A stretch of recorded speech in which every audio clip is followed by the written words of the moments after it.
வணக்கம் மக்களே. நீங்க எப்பவும் ஒரு வேலைய செய்யணும்னு நினைச்சு அப்புறம் சோம்பேறித்தனமா தள்ளி போடுற ஆளா? இல்லன்னா கொஞ்ச நேரம் தூங்கிட்டு அப்புறமா படிக்கலாம், இல்ல ஒரு இனிப்பு சாப்பிட்டுட்டு நாளையில இருந்து டயட் அப்படின்னு நீங்களே உங்களை ஏமாத்திக்கிற ஆளா? இந்த மாதிரி தள்ளி போடுறது உங்க பொன்னான நேரத்தையும் திறமையையும் வீணாக்குதுன்னு உணர்றீங்களா? அது மன அழுத்தம், குற்ற உணர்வுன்னு நிறைய பிரச்சனைகளை கொண்டு வரும். அதனால உங்க மனச கட்டுப்படுத்தி எந்த ஒரு வேலையையும் தள்ளி போடாம உடனே செய்யறதுக்கு பீட்டர் லூட்விக் மற்றும் அடெல்லா ஷிகர் எழுதின தி எண்ட் ஆஃப் ப்ரோக்ராஸ்டினேஷன் அப்படிங்கிற புக்ல இருந்து நான் கத்துக்கிட்ட 4 முக்கியமான விஷயங்களை பத்தி சொல்ல போறேன். இந்த புக் தள்ளி போடுற பழக்கத்தை 4 முக்கிய விஷயங்களா பிரிச்சிருக்கு: ஊக்கம், கட்டுப்பாடு, விளைவுகள் மற்றும் புறவயத்தன்மை. இத பத்தி விரிவா பார்க்க போறோம். இந்த வீடியோ முடியறதுக்குள்ள நீங்க உங்க மனசை கட்டுப்படுத்தி எந்த ஒரு வேலையையும் தள்ளி போடாம உடனே செய்யறது எப்படின்னு தெரிஞ்சுக்குவீங்க. வாங்க ஃபர்ஸ்ட் விஷயத்துக்கு போலாம். முதல் விஷயம், உங்க உணர்ச்சியானைக்கு ட்ரைனிங் கொடுங்க. ஆமா மக்களே, நம்ம மனசுல 2 விஷயம் இருக்குன்னு ஆத்தர் சொல்றாரு. ஒன்னு காட்டு யானை, இன்னொன்னு அதை ஓட்டுற மனுஷன். யானை நம்ம உணர்ச்சிகளோட அடையாளம், மனுஷன் நம்மளோட அறிவு. யானை பெருசு, மனுஷன் சின்னது. அதனாலதான் நம்ம மனசுல எப்ப பார்த்தாலும் உணர்ச்சி தான் ஜெயிக்குது. இதனாலதான் நம்ம எனக்கு தெரியும் ஆனா என்னால முடியலன்னு உணர்றோம். தள்ளி போடுறத நிறுத்தணும்னா அந்த மனுஷன் யானைய நமக்கு வேணுங்கிற மாதிரி கண்ட்ரோல் பண்ண கத்துக்கணும். அதுதான் சுய கட்டுப்பாடு. இதுல முக்கியமான விஷயம் என்னன்னா மனசக்தி. இத உங்க மன உறுதின்னு கூட சொல்லலாம். இத ஒரு கிளாஸ்ல இருக்கிற தண்ணின்னு நினைச்சுக்கோங்க. அந்த தண்ணிய குடிச்சுதான் அந்த ஓட்டுற மனுஷன் யானைய கண்ட்ரோல் பண்ண சக்தி கொடுக்கறாரு. எப்ப அந்த கிளாஸ் காலி ஆகுதோ அப்போ ஓட்டுற மனுஷனுக்கு சக்தி இல்லாம போயிடும். அப்ப யானை என்ன பண்ணும்? நமக்கு பிடிக்காத விஷயங்களை பண்ண ஆரம்பிக்கும். உதாரணத்துக்கு டிவி பார்க்கறது, ஃபோன் பார்க்கறதுன்னு அது பாட்டுக்கு கண்டபடி போயிட்டே இருக்கும். கிளாஸ் திரும்ப நிரப்புறதுக்கு ஒரு ஆப்பிள் இல்ல ஆரஞ்சு ஜூஸ் சாப்பிடலாம், இல்ல கொஞ்ச நேரம் வாக்கிங் போகலாம். இது மட்டும் பண்ணாம கிளாஸ் கெப்பாசிட்டி அதிகப்படுத்தணும்னா சின்ன சின்ன ஸ்டெப்பா ஆரம்பிக்கணும். கைசன் அப்படிங்கிற முறையில கொஞ்சம் கொஞ்சமா முன்னேறணும். உதாரணத்துக்கு நீங்க எக்ஸர்சைஸ் பண்ணி உடம்ப குறைக்கணும்னு நினைச்சீங்கன்னா முதல் 20 இல்ல 30 நாளைக்கு லைட்டா எக்ஸர்சைஸ் பண்ணுங்க. டெய்லி கொஞ்ச நேரம் வாக்கிங் போங்க, இல்ல சில புஷ் ஆப்ஸ் பண்ணுங்க. அப்போதான் உங்க யானை பயப்படாம இருக்கும். சிலர் இன்ஸ்டாகிராம்ல பார்த்து அதிகமா பண்ணி பெயில் ஆகுறாங்க. நீங்க அப்படி பண்ணாதீங்க. ஆரம்பத்துல உங்க குறிக்கோள் வெயிட் குறைக்கிறது இல்ல, உங்க யானையை எக்ஸர்சைஸ் பண்ண பயப்படாம பண்ண வைக்கிறது தான். 2வது விஷயம், உங்க பழக்கங்களை எப்படி நீண்ட காலத்துக்கு தக்க வச்சுக்கிறது.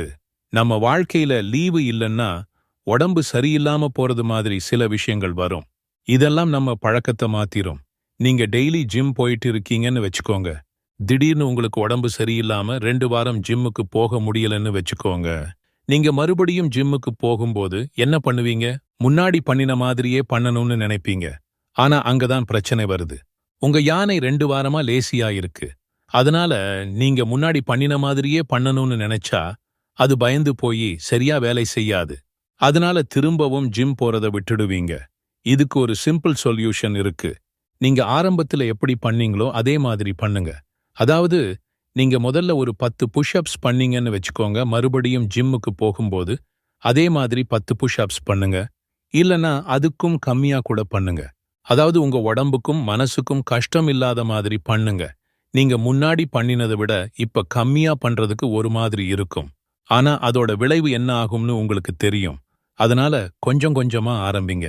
நீங்க உடனே திரும்பவும் ட்ராக்ல வரணும்னு நினைச்சீங்கன்னா அது கண்டிப்பா முடியாது. இதுக்கு பேரு தான் குறைந்தபட்ச இலக்கு.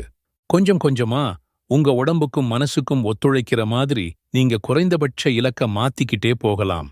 அப்போதான் நீங்க பழக்கத்தை திரும்பவும் கொண்டு வர முடியும். 3வது விஷயம், கெட்ட பழக்கங்களை எப்படி விடுறது. கெட்ட பழக்கத்தை விட நம்ம நல்ல பழக்கத்தை கத்துக்கிறதுக்கு என்ன பண்ணணுமோ அதையே ரிவர்ஸ்ல பண்ணணும். அதாவது நீங்க டெய்லி சிகரெட் பிடிக்கிறீங்கன்னு வச்சுக்கோங்க. அதை விடணும்னு நினைச்சீங்கன்னா உடனே சிகரெட்டை விடாம கைசன் முறையில கொஞ்சம் கொஞ்சமா சிகரெட்டோட அளவை குறைச்சிக்கிட்டே வாங்க. உதாரணத்துக்கு முதல் மாசம் ஒரு பாக்கெட் சிகரெட்னு லிமிட் வச்சுக்கோங்க. அதுக்கப்புறம் 5 சிகரெட், அதுக்கப்புறம் 2 சிகரெட்னு குறைச்சிக்கிட்டே வாங்க. இந்த மாதிரி நீங்க கொஞ்சம் கொஞ்சமா பண்ணும்போது யானை பயப்படாம அந்த பழக்கத்தை விட்டுரும்.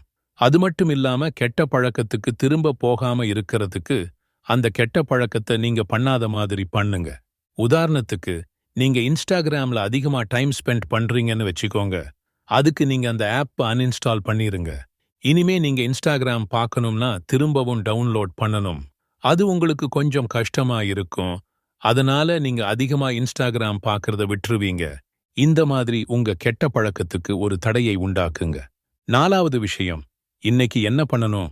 நம்ம நிறைய வேலைகளை பார்த்துட்டு எது முக்கியமான வேலைன்னு தெரியாம டயர்ட் ஆகிடும்.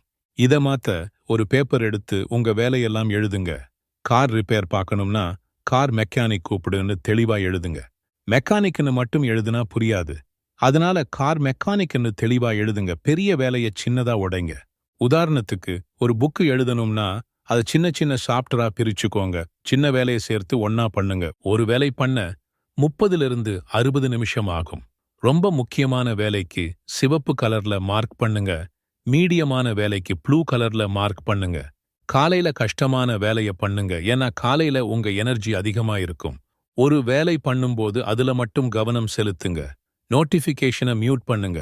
டயர்டான பிறகு ரெஸ்ட் எடுக்காம டயர்ட் ஆகிறதுக்கு முன்னாடியே ரெஸ்ட் எடுங்க. இதெல்லாம் பண்ணா உங்க மனசை கட்டுப்படுத்த முடியும். இந்த டெக்னிக் உங்களுக்கு கட்டுப்பாடை அதிகப்படுத்த யூஸ் ஆகும். 5வது விஷயம், சரியான ஊக்கத்தை கண்டுபிடிக்கிறது. நம்மள ஊக்கப்படுத்த 3 வழி இருக்கு. 1 வெளியில இருந்து கிடைக்கிற ஊக்கம். அதாவது சுகர். ஸ்கூல்ல நல்லா படிச்சா நல்ல மார்க் கிடைக்கும், படிக்கலன்னா ஃபெயில் மார்க் கிடைக்கும். ஆனா இதனால நமக்கு சந்தோஷம் கிடைக்காது. 2வது உள்ளுக்குள்ள இருந்து வர்ற குறிக்கோள் ஊக்கம். புது கார் வாங்குற மாதிரி கொஞ்ச நாள் சந்தோஷமா இருக்கும், அப்புறம் போயிரும். 3வது உள்ள இருந்து வர்ற பாத ஊக்கம். இதுல நீங்க என்ன பண்றதுக்கு சந்தோஷப்படுறீங்களோ அதுல கவனம் செலுத்துங்க. ஒரு லோக்கல் ஃபுட்பால் கிளப்ல ஜாயின் பண்ணுங்க. இல்லனா பாக்ஸிங் கிளப்ல ஜாயின் பண்ணுங்க.